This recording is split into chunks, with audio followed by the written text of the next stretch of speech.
In this video, I'm going to give you my complete final expense door knocking system to help those of you out there generating leads, whether they're fresh, aged, exclusive, shared, direct mail, Facebook, or otherwise, get into more of those homes to sell more final expense. So let's take it away.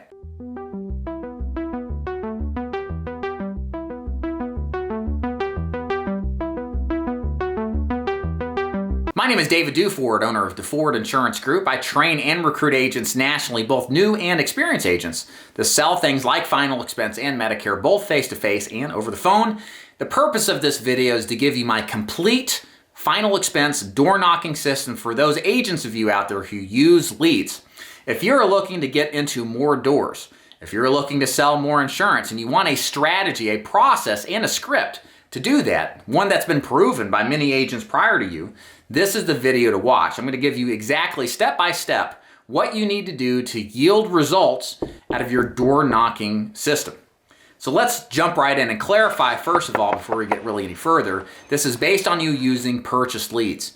If you're doing cold knocking, this doesn't necessarily apply. Some of it does, but this is really intended to be for the agents who are purchasing leads. So with that said, let's first talk about the actual prospecting system itself, kind of answer some basic questions about door knocking leads in general, and then we'll get into the actual scripting. So again, to be fully clear, I don't care what kind of leads that you're working here.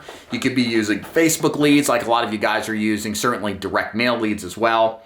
You could also use telemarketing based leads or aged direct mail leads or any aged leads of any kind. So it doesn't matter what kind. You may have to modify some of the language here sometimes, but other than that, it'll work just fine. So let's first start with the actual system itself. When should you start door knocking? Well, the time to start door knocking is when the sun comes up. Time to stop door knocking is probably when the sun goes down. The best times of the day to door knock are probably going to be after, say, 2 or 3 o'clock in the afternoon. So if you have to pick a time, door knock into the rush hour time, okay? That's usually when people are home from the doctors and running around and are going to be more accessible, although running appointments or door knock in the morning works just fine too. I've had agents that have started at 9 o'clock in the morning door knocking, and generally speaking, typically stop when it gets dark. Although I have had a few that would knock after hours and do just fine. But really, any time of the day is good, with a special emphasis after, say, 2 or 3 o'clock in the afternoon being the best time, okay? Door knock process itself, a couple of things just to be clear about. First of all, when you knock the door, what do you knock on? Well, we generally recommend if you're knocking a door in a house, try the side door or the carport door first before the front door. Most people don't use the front door anymore. Typically, there's a bunch of junk stacked up in front of it. And if someone comes to the front door, they know it's probably a stranger or salesperson. So try the side door. Most people recognize that's where friends and family go, and start by knocking on the door over there. Should you knock on the door versus ring the doorbell? I like knocking on the door because half the time the doorbell itself doesn't even work. So you'll sit there and jab the thing and you won't hear anything, and your prospects certainly won't either. And plus, with the knocking on the door, it usually can be heard a lot better than a doorbell sometimes. So when you knock, make sure you knock hard. I tell agents to imagine they're the cops knocking the door down 7 to 11 times, really hard with the first 2 knuckles is a really good job. And you will demand their attention and it will come much more often. What if you've got some obstacles in the way, something like, I don't know, a fence, a bloodthirsty pit bull? Should you take the risk and knock? Well, no. If there's some kind of perceived danger, don't be stupid. Don't knock on the door. Go to the next call. You can even try to call them on the phone, maybe lay on the horn a few times. That works too. If you want to try to get in through a gate and you're not sure if there's a dog there, grab the door and viciously shake it. It's not a guarantee there's no dog there, but most dogs flip out if they hear anything and they'll just rush up to you by then. But, take your chances. Sometimes the no trespassing signs don't mean anything. I did have one time where there was a big no trespassing sign. The guy threatened to kill me. I still closed him. But, you decide what you want to do. Don't do anything that you see as perceived risk. In all seriousness, that's the definite takeaway here. And what do you do about the pandemic concerns? What if, it's still COVID here and you're concerned about, people even answering the door? Bring a mask with you. Hang it at least from your ear. Put it on if you want to, if that's what compliance requires. Stand back 6 feet. Door knocking works just as fine. You just have to be prepared. People are at a point now where they got to go on with their lives. They're not going to be shut-ins for years. And if they're interested in something, they'll be willing to listen to you as long as you stand at a distance, sit over there and you sit there, or you bring the hand sanitizer and the mask in, okay? So just be prepared for that. Also, your personal presentation matters. Don't look like a bum door knocking. Half the battle is how you say things and what you look like, in the sense of just be respectful, how you dress.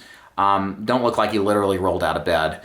You don't have to be three-piece business suit either, but just look like you're put together and you've got your act together, okay? So now that we kind of have the setup, let's talk about the actual scripting. So we'll talk about some things like script, pacing, tonality, eye contact, and the concept of tell and show. So let's go through the actual door knock script. I knock on the door. Hey, you're Mrs. Jones, right? Yeah. Hey, Mrs. Jones, my name is David Duford, and I'm stopping in because I received this pink little postcard in the mail that you signed off on requesting information on our state-regulated final expense programs. And I'm in between appointments. It's my job to deliver this information to you. I wonder if you had 5 minutes now to go over it. Do I need to take my shoes off before I come in, or you want to sit on the porch? Off script. That's our basic script setup to knock on a door and then get in. So first things first, the pacing. Make sure that you're more conversational about this than you would be if you're setting appointments. If you saw that video about appointment setting, you don't really have any pause in your actual script, whereas face-to-face you can pause and kind of talk a little bit more natural. Certainly make sure your energy level is up. I go into performance mode when I'm walking up to a door. I'm a little bit more happy-go-lucky, a little bit more enthusiastic, but you want to seem interesting and you want to have your clients be disarmed by your presentation. If you start talking like this, you shrug your shoulders, you're kind of looking around, you kind of look creepy, dude, and nobody's going to let you in, okay? So think about how your performance is perceived by the prospect when you give that. Make eye contact with your clients. Look at them in the eye, square in the eye.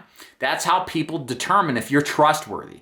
If you're shifty-eyed and you're looking around and you're not making strong eye contact, you look suspicious. People are just going to trust their instincts, even if you're a normal person and mean no harm. So work on making good eye contact with your prospects. And make sure you not just tell them, but show them. Now, in this case, we showed a card they sent in. I showed them what they did, and I showed them their signature. If you do something like a Facebook lead, show them their favorite hobby, being fishing or whatever, or their favorite color they gave you, or their email, or all of it. Make sure you show them that you're there for a reason so that they're not confused, because a lot of them will think, did I do that? I didn't do that. So if you just show it to them, you kind of overcome that initial objection that you didn't cause that to happen or you didn't do that. And then what you'll find a lot of times with door knocking is that people are pretty easy. If you're using fresh and exclusive leads to let you right in, as long as you're perceived to be not a risk, you're easygoing, you sound enthusiastic, they're going to let you right in. But you're going to see some objections. And our objection system is really simple. It doesn't matter what they say. We use the ASC system, which is answer the objection, A. S is sell the appointment, and then C is close the appointment. So if I show up and somebody says something like, oh, I've already got life insurance, I'm fine. My rebuttal to that is, hey, that's fine. All I need is 10 minutes to show you how these programs work, and whatever you do with this, Mrs. Jones, it's entirely up to you. So would you like for me to take my shoes off before I come in, or you want to sit out on the porch, okay? That's all you do, okay? I don't care if it's, can you drop me off something in the mail? Can you mail me something? I'm not interested. I've already got life insurance. I'm busy. Use that same script. It works for any objection, almost all of the objections. And what we're trying to do with this objection rebuttal, by the way, just to understand the psychology behind it, is we're objecting against the emotion they have. Not what they actually say, but the underlying emotion. And the underlying emotion that you don't ever see or hear verbalized is that they're afraid of a sales encounter, or afraid of strangers, or afraid of spending money, even if they may want to, the fear of making a bad decision. And we have to put at ease that fear of risk that they're experiencing. So you can't listen to what they say, but you have to say something that mitigates that underlying emotion. So that's why I say, hey, that's fine, whatever they say. And we sell the appointment. All I need is 5 or 10 minutes to show you how this works, not sell you something, show you how this works, and then tell them whatever you do with it, it's up to you, and then close the appointment. So can I come in, or would you like to sit out on the porch?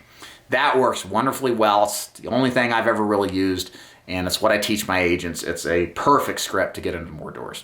So that's it for the door knocking script. I hope you enjoyed this training. This is a powerful system that will get you results. It's simple. It's not nothing that's some sort of magic, but it's effective. and it works for agents across the country, and it'll work for you if you put it into action. My name is David Duford. Make sure that you join or subscribe to my channel and like this video if you haven't already. Leave comments below with any questions or thoughts or concerns. And certainly check out my agency above and below. Click the link to learn more about joining my agency. Hope you enjoyed this video. We'll see you next time. Goodbye.